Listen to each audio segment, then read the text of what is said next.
Шановні українці і українки, головне за сьогодні. Зараз всі необхідні сили залучені у Дніпрі. Після російських ударів були шахеди, була балістика. По продовольчих складах, по поштовому терміналу важливо усім підтримати Дніпро і кожне наше місто, кожну нашу громаду, які зазнають російських ударів. Сьогодні в Україні був Марк Рютте і посли всіх держав-членів НАТО. Відбулася зустріч Ради Україна-НАТО, всі представники країн саме в Україні після того, як росіяни намагались вичавити наших партнерів з України, залякати посольства. Результат – дуже символічна зустріч в Києві і сигнал зустрічі основний. Україну треба підтримувати більше. І саме в таких питаннях, як антибалістика. Є рішення партнерів про нові внески у програму Pearl. Будуть вони в червні. Це допоможе.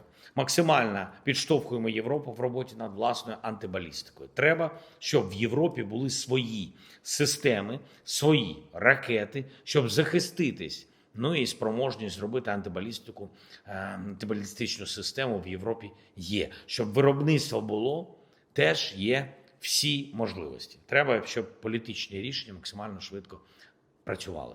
Я вдячний кожній країні, яка з нами в цьому завданні. Це і Франція, і Норвегія, Німеччина, і Данія, Швеція, Італія, інші.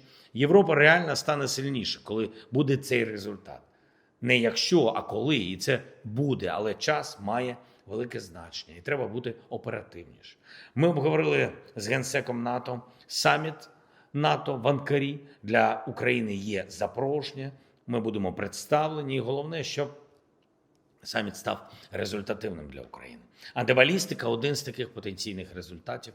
Я говорив з Кіром сьогодні, з прем'єр-міністром Британії. Ми готуємось до перемовин, готуємось до зустрічі. Це напрямок і про зброю, і для нашої оборони, і про нашу дипломатію, про нашу спільну дипломатію з Європою, щоб наблизити завершення війни.